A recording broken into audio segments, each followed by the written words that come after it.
of healthcare reform ideas and proposals on that issue. And we have an amazing panel. I'm so excited about who we have on board here to talk to you. We have Rachel Madley, who works with Congresswoman Pramila Jayapal. She'll tell you more, but her main responsibilities are around healthcare policy and Medicare for all, and she's a Ph.D. in healthcare research. We have Naveed Shah, who is the political director of Common Defense and a veteran. And we have Donald Kollisch, who is a longtime physician, primary care doctor, practiced in a remote area in Vermont, and has worked at the VA for about a decade, I think. I just want to begin by kind of giving a little bit of background, which I think will help people understand precisely why this issue is so important. And I want to first begin by giving a bit of a background on VA eligibility. Veterans Health Administration, which is the largest healthcare system in the country, and the nation's really only socialized medicine system. Sort of single, it isn't a classic single payer system, but it's a essentially single payer system for the purposes of this public payer system. And a lot of people think that all veterans are eligible for Veterans Health Administration healthcare, and that's not true. The VA serves about 9 million vets, 6 million are entirely dependent on its services. And in order to get into the VHA, you have to have a low income or be indigent and or a service-connected disability, which can often be hard to prove because people don't go to the doctor when they're 18 and, hurt their knee or their back or whatever, and are discouraged from doing so and don't have a paper trail. And it's also, eligibility is also dependent on discharge status. There are about 125,000 veterans who are excluded from any VA veterans because they were discharged from the military with what's called an other than honorable discharge. They were perhaps had a traumatic brain injury or PTSD, or were the victim of military sexual assault, and they acted out or whatever, and they were kicked out of the military. We actually had a forum on this a while back, several months ago, and so they can't get VA benefits. So there's of the nation's 19 million veterans, many of them are not eligible for VA care. Many of them are uninsured. Naveed, I know, we'll talk about this later. And certainly their families are not eligible, and their communities aren't. So you have a vast amount of veterans who need healthcare, and Medicare for all. Rachel will talk to that. We'll speak to them. But you also have this situation right now, since really 2010-ish, and then accelerated in 2014, where you have a kind of cabal, if you will, it really is, of right-wing ideologues, people in Congress who are right-wing ideologues, and who are also beholden to healthcare industry contributions and to their campaign coffers. And you have the pharmaceutical industry, the hospital industry, and so forth. And they would like to get their hands on the $80 billion or more. And this is just in healthcare, because then there's a whole benefits thing, which we're not really talking about, but that is administered by the Veterans Benefits Administration. They would like to get their hands on this money, and they cannot bear the idea that this money is going into a public sector system. The Concerned Veterans for America, which is financed by the Koch brothers, and a new iteration called the Veterans for America First, which is also financed by the Kochs and has CVA alums, all kinds of people in Congress, Bost, Moran, and even some Democrats haven't been such great allies. And there is this huge move to privatize the VA. And the way it's being conducted is in part by taking money from the VA budget and using it instead of to pay for improved services, hiring more staff at the VHA, and developing more clinical services, repairing infrastructure and so forth.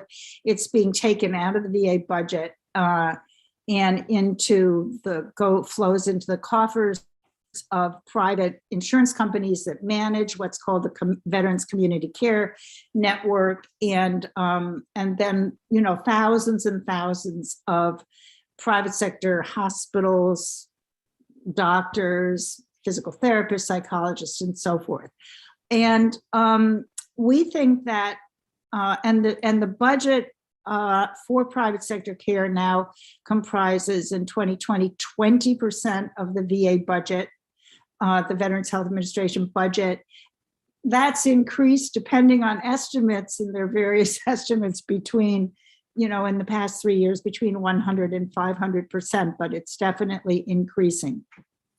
So if you had a public system like Medicare for All, and I know Rachel will talk more about this, and any vet could go anywhere, and it wouldn't come out of the VA budget, then one of the incentives and mechanisms for privatizations would disappear.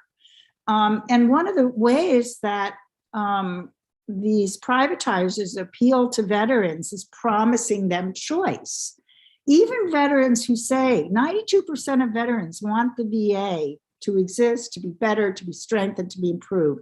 But they also want this magical American chimera of choice. And what they don't understand is that privatization, by dismantling the VA, eroding its services, leads the VA to be eliminated as a choice. Now, interestingly, the people who want the VA to be eliminated as a choice claim that Medicare for All, and Rachel will speak to this, will eliminate the VA as a choice, which is the furthest thing from the truth. What it will eliminate, we believe, is privatization, or one of the main mechanisms of privatization. So I think that privatization is extreme. I mean, the Medicare for All, or some form of national health care where anybody can go where they want, and it's not stolen from the budget of a government program. The money to pay for that is really important.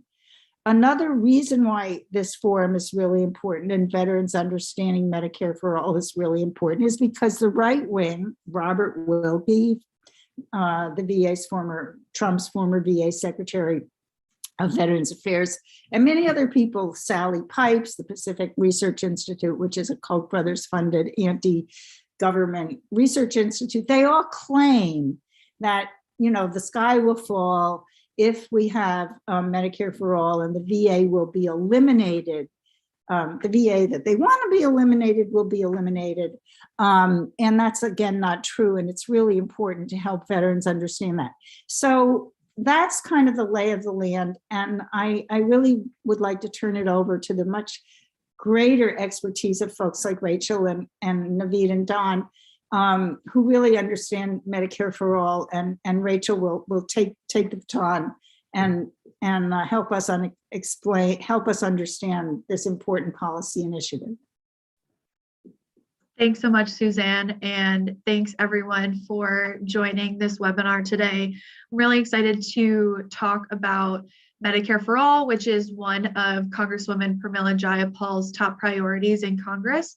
And so I am going to pick up where Suzanne left off and explain first what Medicare for All is. I recognize that some, if not most of you, are probably familiar with what it is, but I want to make sure that we all have the same understanding of what the policy is, so that we can talk about the benefits and how those benefits actually intertwine with the VA.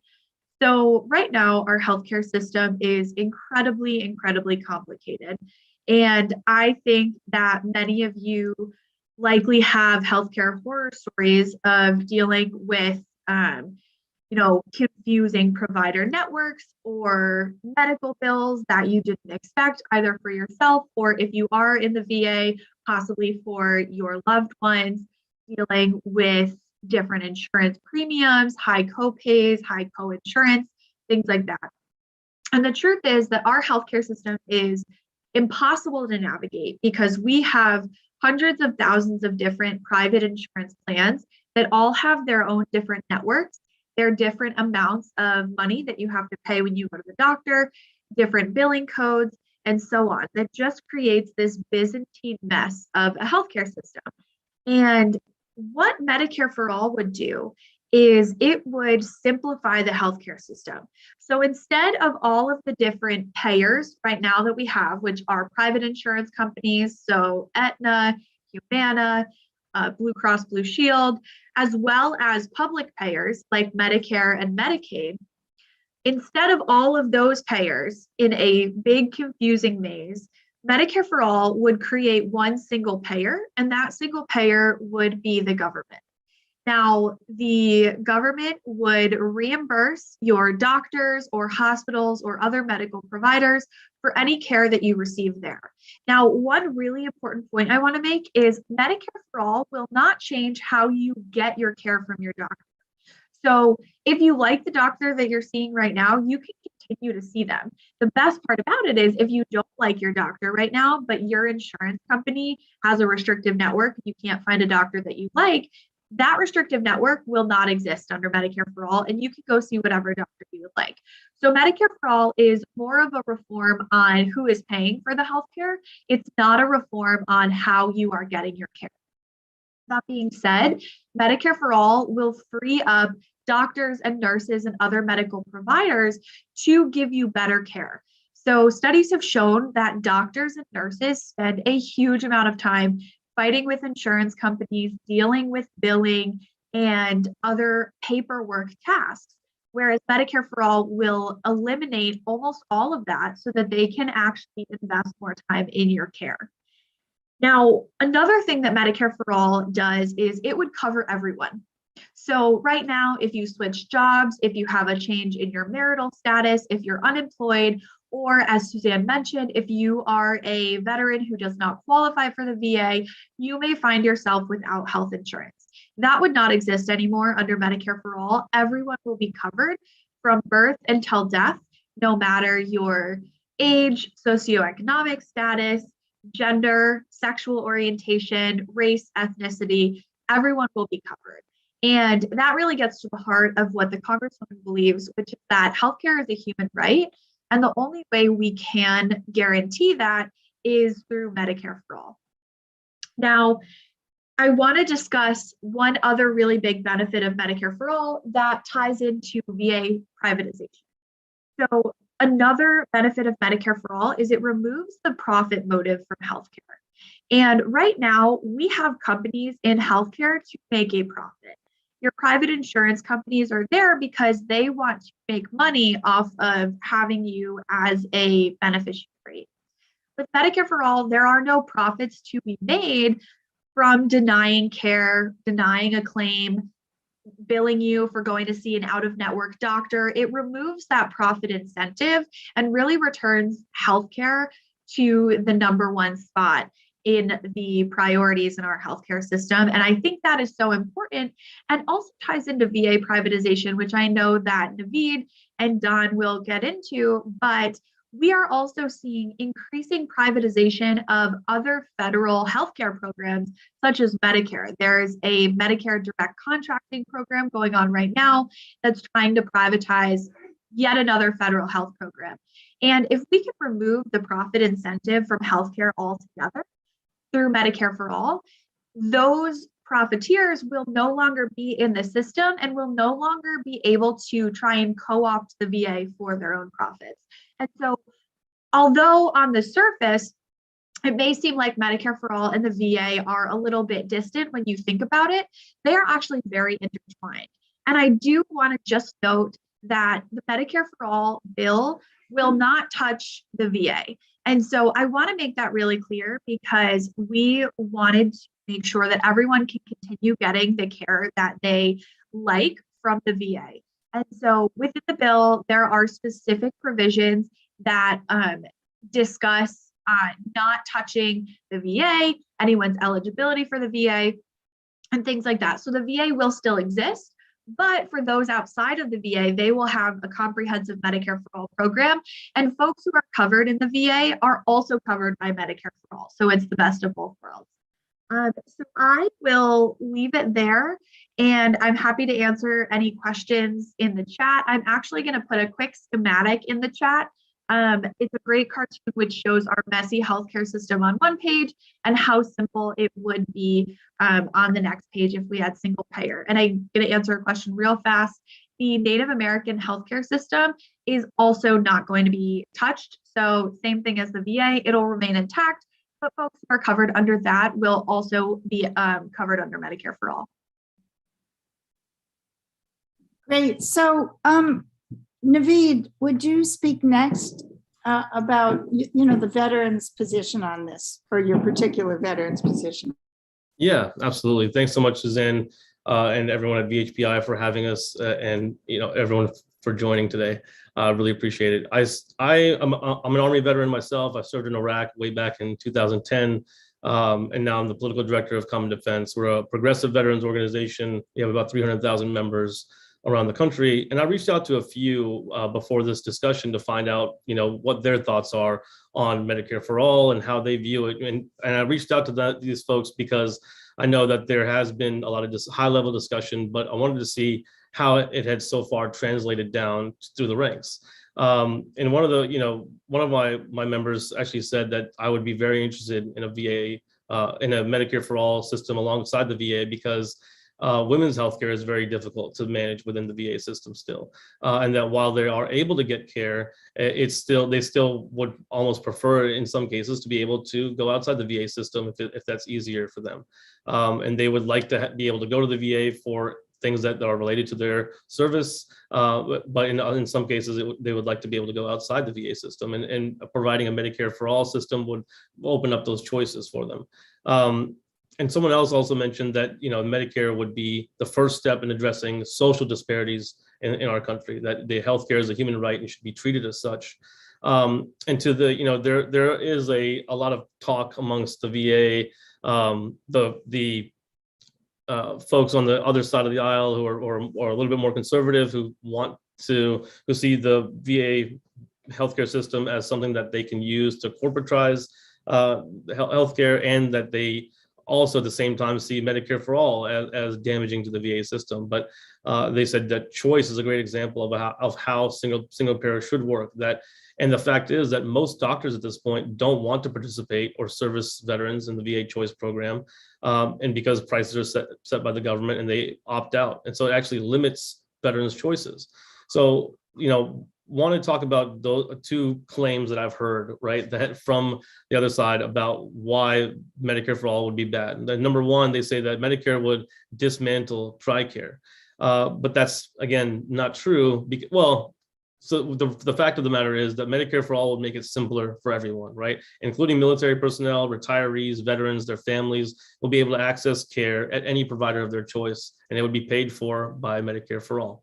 And right now, you have 11 TRICARE plans to choose from, which sounds great if you like to dig through insurance documents and figure out which one works best for you and your family. I personally don't like doing that. My wife is a saint and loves doing that kind of stuff. But I'm glad to have her. But if anything, we would all love to spend our time not doing, like, looking through insurance documents to figure that out. And God forbid you get to a point where you have some sort of medical catastrophe.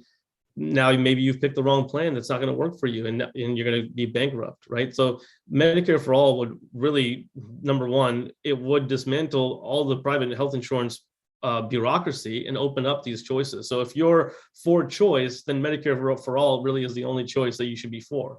The other way that they talk about this is that Medicare for All would subvert community care by shrinking or eliminating the community provider networks and restricting choices for veterans.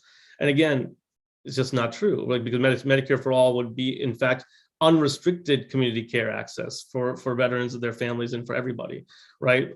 They wouldn't have to dig through all these plans. They wouldn't have to do any of this jumping through hoops, insurance billing and coding. I'm dealing with it right now because my son went to the dentist and they billed it as an adult cleaning versus a child cleaning. So I only got reimbursed. Why am I doing this? Like, what's the reason for that, right? Medicare for all would actually do what the conservative argument is, that it would provide more choice, increase access, and hopefully with this competition, it would improve care for veterans and all patients, and really eliminate the bureaucracy of insurance companies. So with that being said, that veterans from across the spectrum, once they take the time to understand what Medicare for all means for them, they are very supportive, because we want to be sure that the VA healthcare system, for every veteran who's in it, I've never heard anyone say that they don't like the care. They're fed up with the bureaucracy for sure. They're tired of the long wait times for appointments, of course.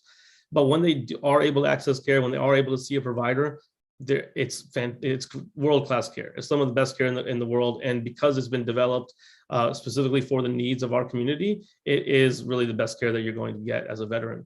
And so when veterans understand that the VA healthcare system will stay intact, would be able to still be able to access that care, especially when it relates to service-connected disabilities and things like that, they love the idea of having the option for their families and for others to go outside of the VA system and access care anywhere they go. I think one thing I wanted to mention also is that in many places, veterans healthcare centers are far away. And so they still, while the community care program began to address that issue by opening up options to see providers outside the VA system, it still was not quite enough, because as I mentioned earlier, many providers are still not accepting those programs because of government billing practices, right? They want to be able to charge more. What the Medicare for All system would do would be, again, to eliminate that headache and allow for veterans and their families to access care everywhere they go. There is also a big percentage of veterans who are completely uninsured, because, as Suzanne mentioned earlier, many veterans are not eligible for VA care, right? They don't have a service-connected disability. They are over the income limit, whatever the case may be. And so for them, they don't have any insurance at all. And so this would, again, provide that opportunity for everyone in the country to have access to care. And last thing I want to mention is that, many VA facilities are underutilized. Like there are VA facilities like here in DC that are always packed full, but then in other parts of the country, the VA facilities are having excess amount of care available, or beds available, or providers, and they're not able to, they don't have the same level of patients coming in now that they used to.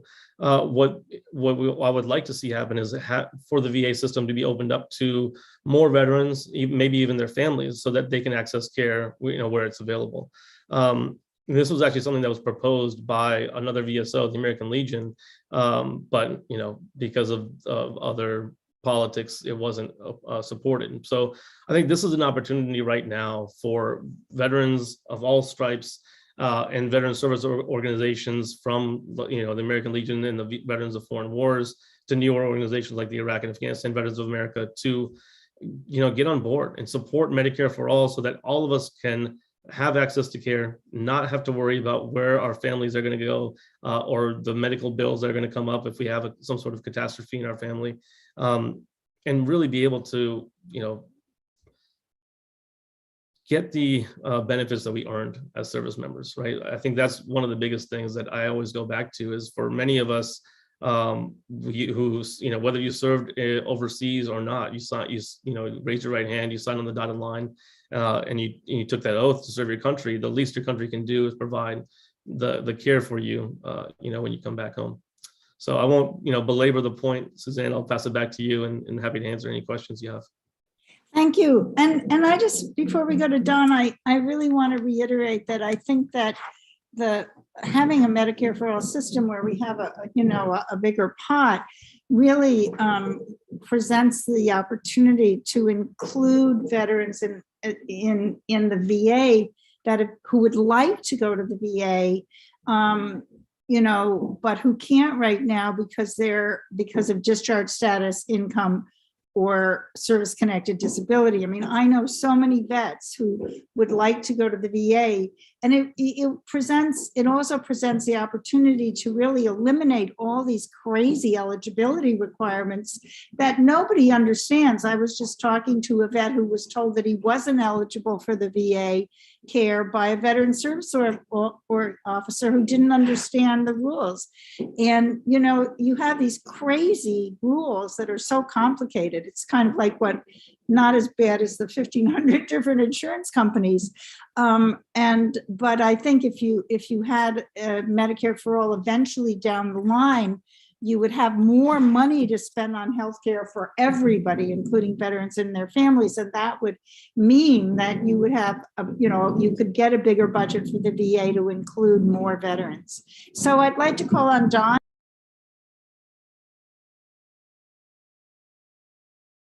Sorry, I had to unmute. Thanks, Suzanne, and thanks, Jasper, and it was great to hear from Rachel and Naveed. I just want to say first, thanks to everybody who's participating. This is a wonderful confluence, I think, of two communities. That people who are participating in this are from the veterans health community, and others are from the single payer Medicare for all community. And the common ground between these two is an area of high quality, compassionate care for all. And so what a great opportunity, Suzanne, to explore that. So I've only been with the VA for, as Suzanne said, for about 10 years. I've spent the first part of my career first in a very rural part of northern New England, taking care of low-income people, many of whom were self-employed. They were farmers and loggers and did not have access to private insurance. And then I spent a good bit of time in a low-income, densely populated urban area in New York City, where there were a lot of people who also did not have access to private insurance. And as a longtime PNHP member, Physicians for National Health Program, and supporter of single payer, I always thought it would make sense, gosh, if there was just one single pathway that everybody is eligible for that pays for everything. And so now in the twilight of my career, I find myself working in the VA, which is exactly that. Although, as Suzanne pointed out, some of the eligibility gets complicated and at times is nonsensical. And as Naveed pointed out, sometimes the bureaucracy of a government program is overwhelmingly frustrated. If we have enough time, I could tell you some wonderful stories. But to be practicing in a system that values coordination of care, where the providers, the nurses, the support staff, all of the specialty services, OT, physical therapy, particularly mental health, all cooperate without having that profit motive and without having to protect their turf, as Rachel was pointing out, has just been a joy. I joined the VA, quite honestly, because when I was looking around, I stopped a guy in the hallway. He turned out to be a maintenance guy, and I said, "So what do you do?" And I was expecting him to describe the machines he worked on. He said, "I help take care of our vets." And that's how he saw his job. So it's been a pleasure for 5 years working at the mothership of a major medical center. And now I've been working at a community-based outpatient clinic. Somebody in the chat was talking about these CBOCs that do bring the care out into the communities. It's been incredibly gratifying, and it's an example of how a well-designed, well-planned, and cooperatively operated program can work.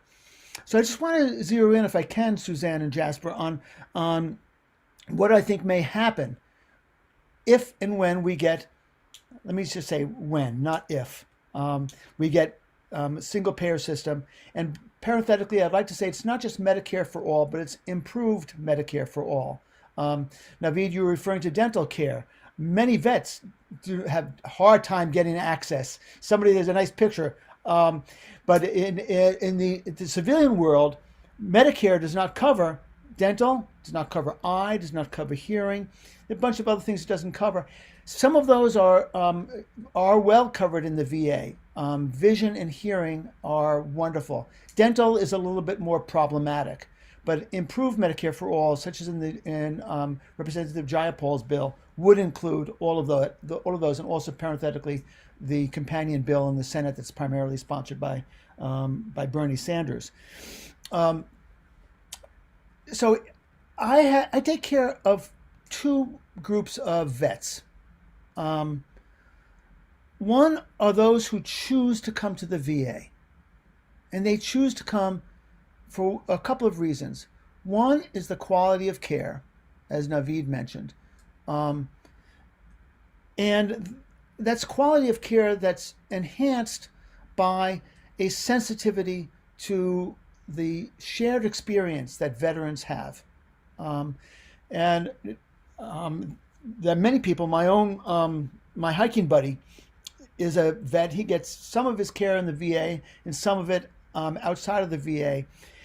But there are many vets who find that the VA is a place where they can feel comfortable, a place where their, at times, foundational experiences as young people is recognized and honored. And they love the quality of care. And parenthetically, those people range in age from young people who have just completed their service all the way through to World War II veterans who still have a primary identity as a veteran and see the VA as a place where that can be honored. But then I also have veterans who come to the VA because they have to. As we all know, veterans in a all-volunteer army, all-volunteer service rather, are slanted more towards the lower income ends of the spectrum. And often they will, after they leave the military and then on for many decades, may or may not have access to private insurance. And so they come to the VA because they must come to the VA. And I'm differentiating between these two because as a longtime single payer advocate, I have to ask myself, well, what's going to happen if we are successful? And I just want to point out that the president of PNHP happens to be on this call. Dr. Susan Rogers is with us, and Dr. Rogers might be able to help answer some questions also.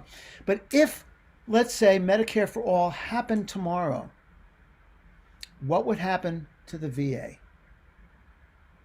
And I would say that many of my vets, those who choose to come to the VA, will stay at the VA, either for the reasons that I stated or because the VA has care in some realms that is far superior to anything they can get in the non-VA world. And I'm saying that as somebody who spent most of my career outside of the VA.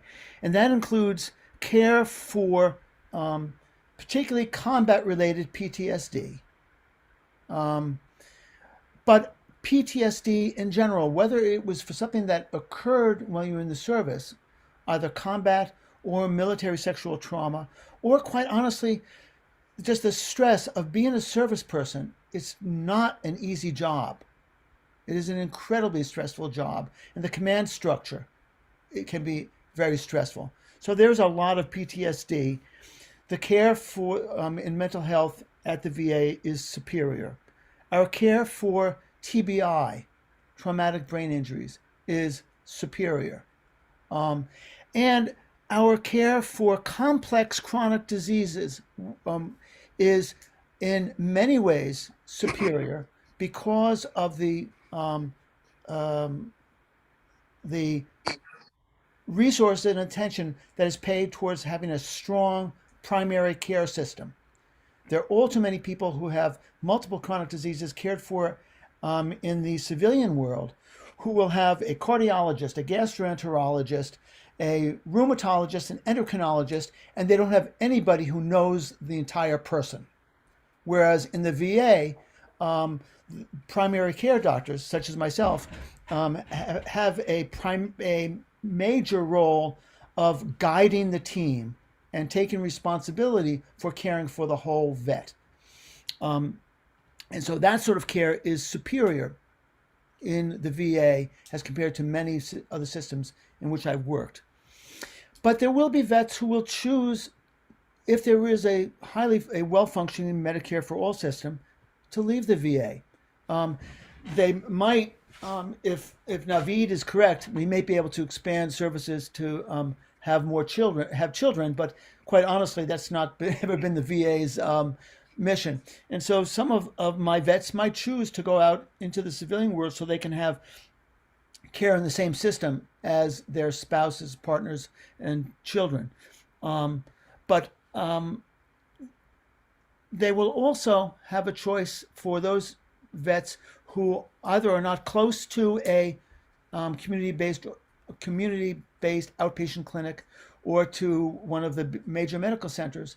They may find it to be more convenient to go to a private system. And I just want to reiterate that Medicare for All, improved Medicare for All, is not a delivery system. It's a financing system.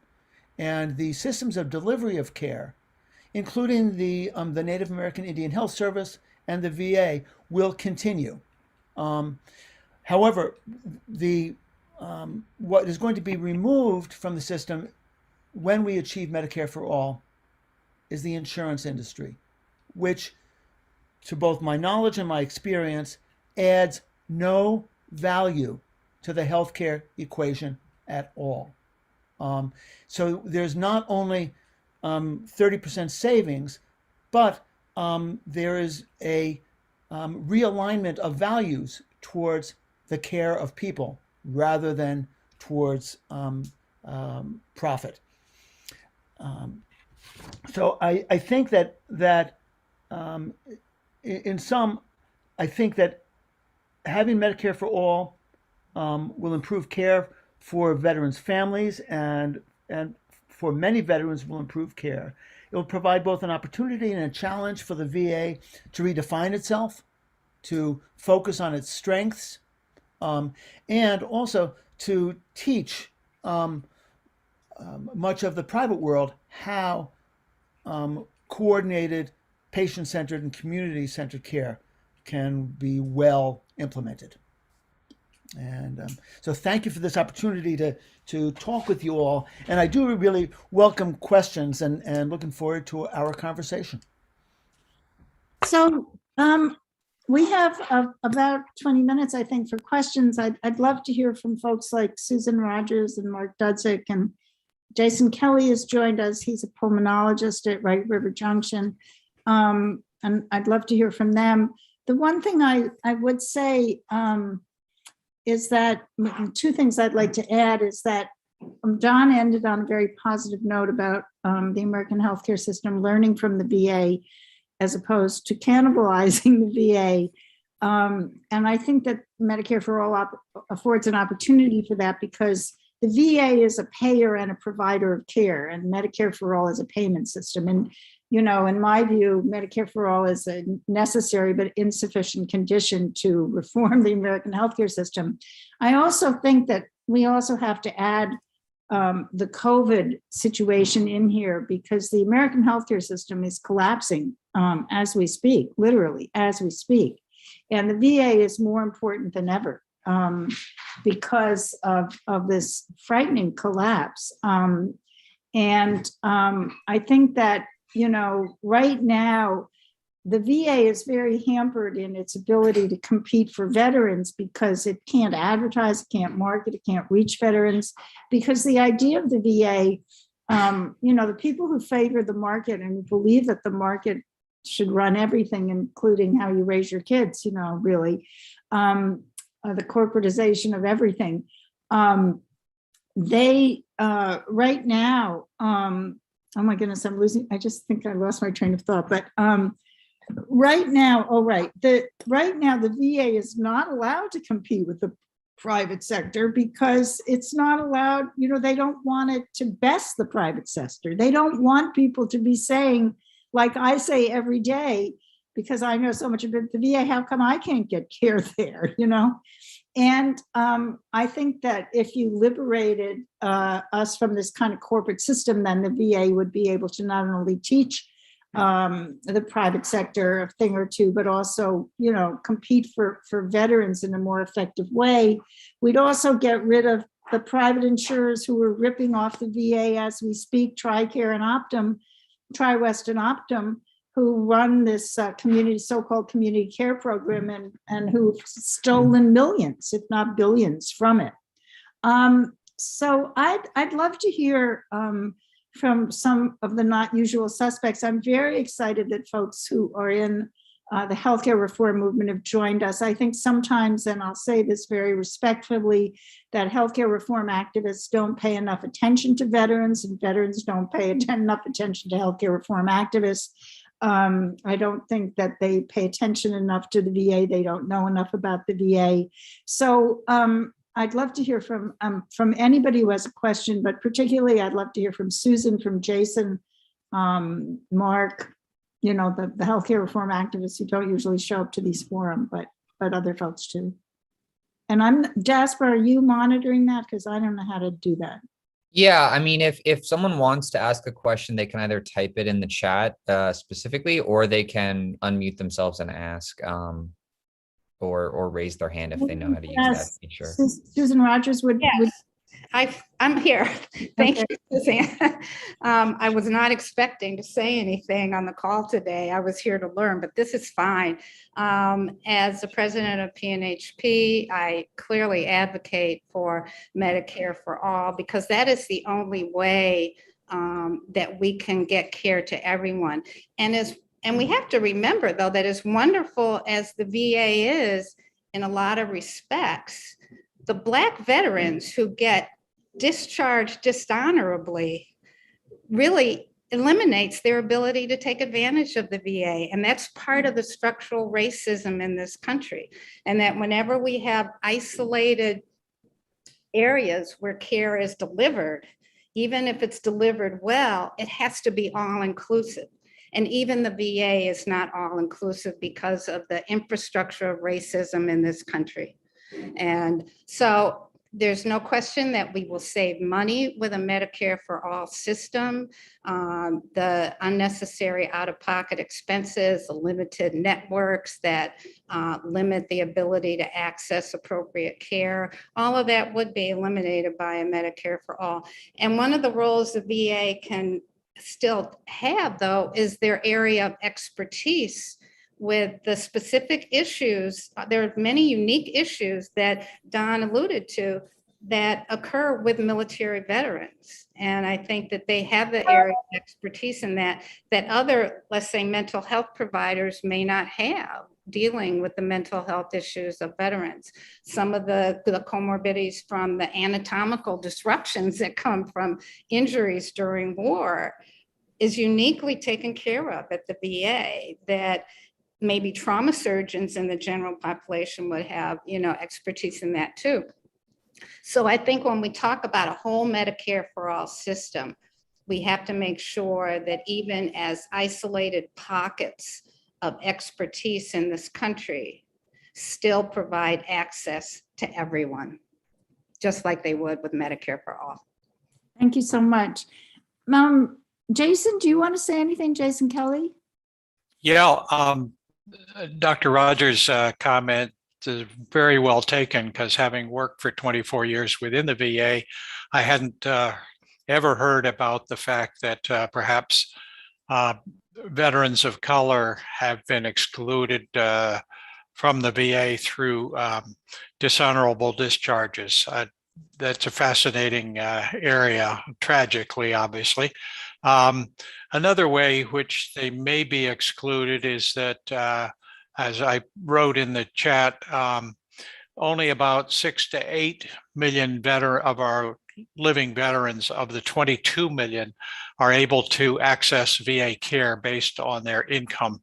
And that's chronically been changed, or repetitively been changed by the Congress to exclude somewhat wealthier, and but I don't mean wealthy by any means, but those who earn a little bit above the cutoffs are not able to access the VA system.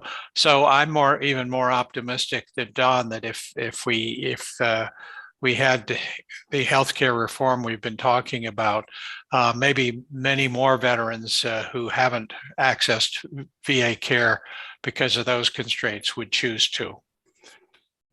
Thank you, Jason. Yeah, and just one quick thing, I put in the chat 2 links to stories about racism in the VA historically, and also towards Black service members, Black veterans, and also Native Americans. There's also a major issue with the VA not going onto reservations, not showing Native vets how to fill out benefits forms. And so that's also a massive issue. I mean, but these 2 groups have fought at historically high levels over this country's history, and yet they have been frozen out more than any other 2 groups in this country. Suzanne, can I ask a question? Sure. Yeah, this is directed to Dr. Rogers, I guess. You mentioned that Black veterans are eliminated by virtue of being dishonorably discharged, and that's true for all veterans. It could be that Black veterans are dishonorably discharged at a higher level, but any veteran with a dishonorable discharge, and in fact, depending on circumstances, any veteran with less than an honorable discharge can be discriminated against the VA. There is, we submitted comments on that from Save Our VA. The law only requires other than dishonorable discharge. So any sort of discharge should make a veteran potentially eligible for benefits, but the VA has a complex set of regulations that are inconsistently applied that discriminate against people who have general discharges or under honorable conditions. So it may be that Blacks are discriminated against, and I wouldn't be surprised more often in the military for dishonorable discharges, but that applies to all veterans.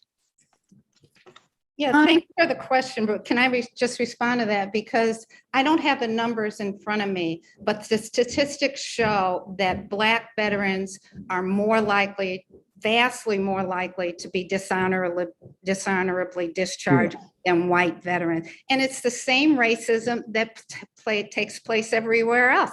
And it happens in elementary schools. Black children are criminalized for what is normal misbehaving of young children. And so that's what I talk about when I say the infrastructure. It looks at Black people's behavior differently, and that is no different in the military. Yeah, and let me just comment. Bruce, just really quickly, just to add to that, if you read the piece, you'll see plenty of data there that shows across home loans, GI Bill, healthcare, everything, PTSD, veteran, Black vets face historic struggles. And just one quick data point, right after World War II in 1947, Ebony magazine reviewed more than 3,000 VA-backed home loans in Mississippi cities, and only 2 Black veterans out of those more than 3,000 veterans who received home loans were Black. The rest were white. So this is pretty well settled evidence here. Yeah, I want to make it clear that I don't question that. I'm sure in all facets of life, from home loans to the justice system, to the military, to the type of discharge people get, that veterans of color are discriminated against them. But the point I was trying to make is that this is a problem not only for Black veterans, it's a problem for all veterans. The number of people who received less than honorable discharges in World War I was infinitesimal, and it was greater in Vietnam, and now in the post 9/11, it's almost 10%. And all of those veterans who've gotten in often very minor difficulty face issues with accessing the VA. So it's a problem for people of color, but it's a problem for all veterans. And so it's, in many ways, it's a problem with the military, and it's a problem with the way we approach healthcare for the VA and for how we treat the military. So I didn't disagree with Dr. Rogers' comments at all. I mean, I'm aware of the level of discrimination in every place.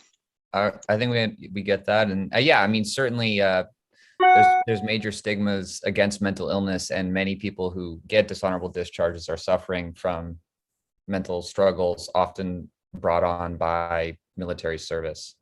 In fact, remarks that we submitted to, Yeah, I think we're going to Federal move on, Register. Bruce, just because there's a lot of people. Yeah. that might All right. Hey, be if I, another if I can question. jump Thanks. in, I see a great question in the chat from Paul. He said, the question is, how do we move towards success? And I don't know, if Rachel, if you want to talk a little bit about what we could do, all the veterans here and different groups to help.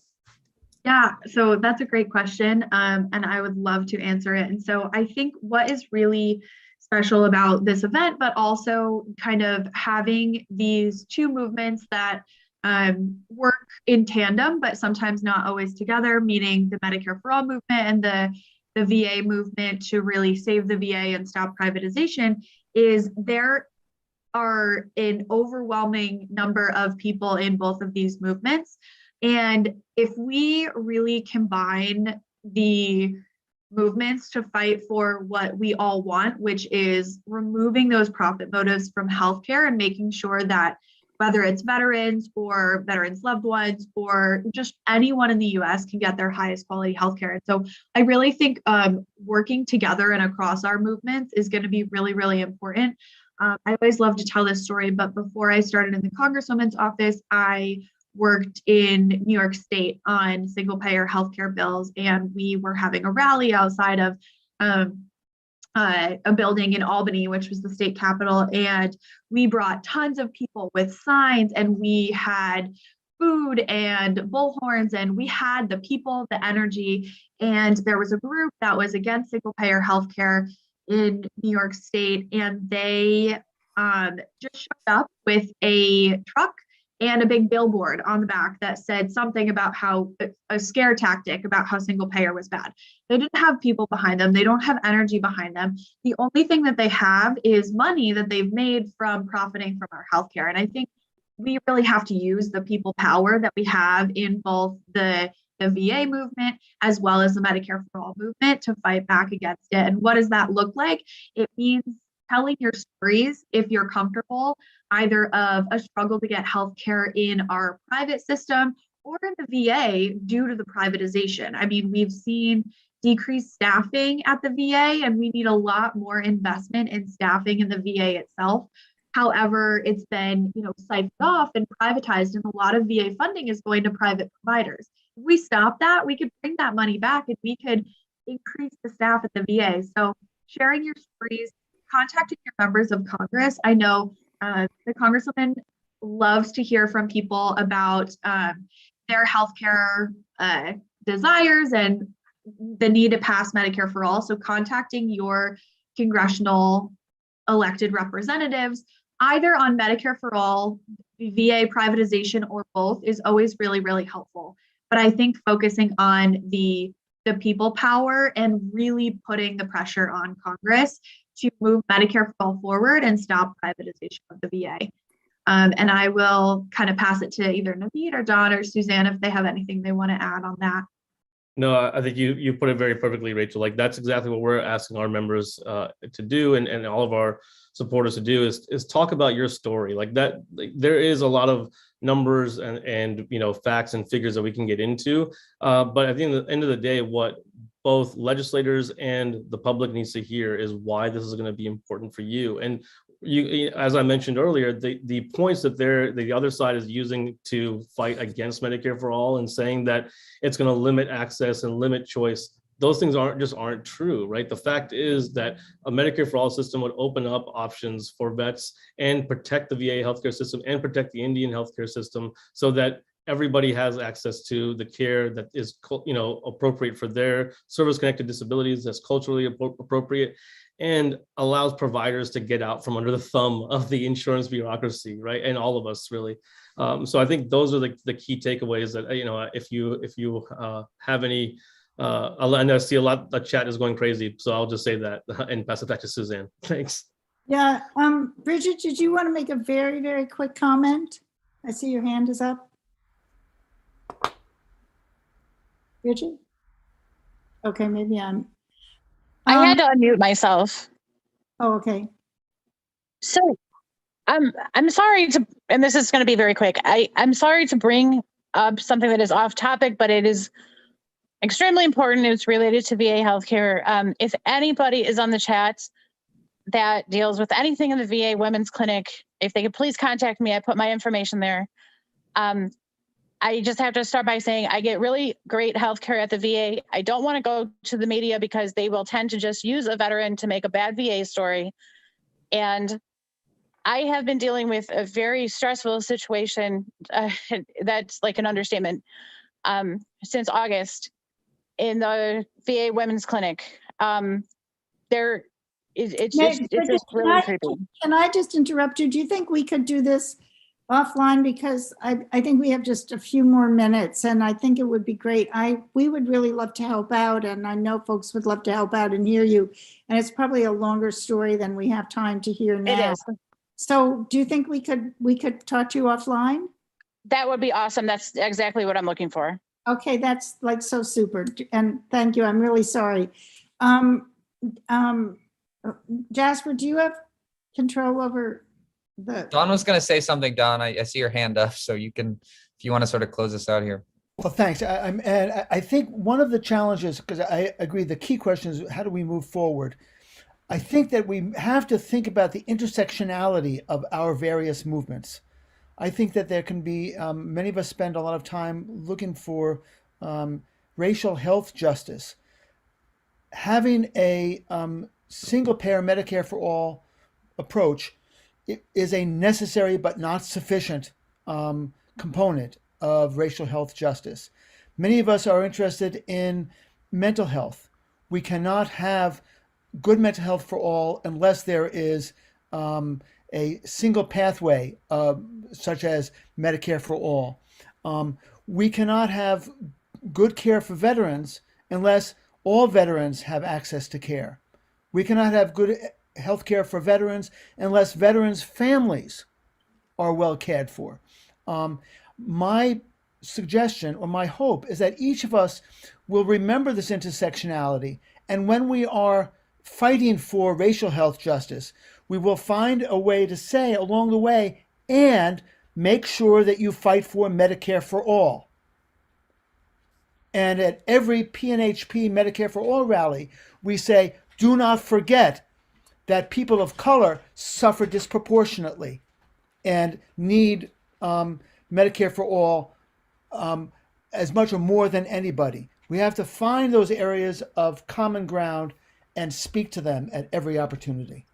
Thank you so much, Don. And you know, I completely agree. And I really think this intersectionality, this issue of our mutual and shared agendas is very important because, for example, in terms of health disparities, the VA serves a disproportionately larger share of people of color, of poor people, of women veterans.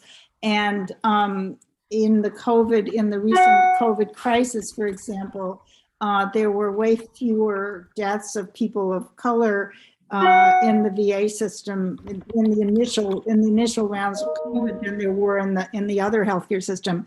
So I think that, my takeaway is not only do we have to be active together, but we have to educate one another together. Because in my experience, and Jason and I have done a number of workshops, Jason Kelly, about this. A lot of single payer healthcare activists know more about Taiwan or Canada or France than they do about the system around the corner. And I think that a lot of veterans don't know enough about Medicare for all or single payer. So we hope that this wonderful, it's been a wonderful experience for me, but this wonderful and very lively conversation will lead to more conversation and more shared work together. That's what we're all about, creating alliances, creating education. And I just want to thank so many of you for coming. And we hope that we can continue the conversation. Sorry, we only have an hour. We know how busy people are. I want to just thank so much Rachel, Don, and Naveed for coming in, all of you for coming in. And we hope this won't be the last time that we get together to discuss these issues. Thank you. Thanks a lot, everybody. If you want to hear more, feel free to visit veteranspolicy.org or Common Defense or PNHP. Check in to see what Congresswoman Jayapal is doing. There's a lot of fantastic work going on. So thank you all for coming.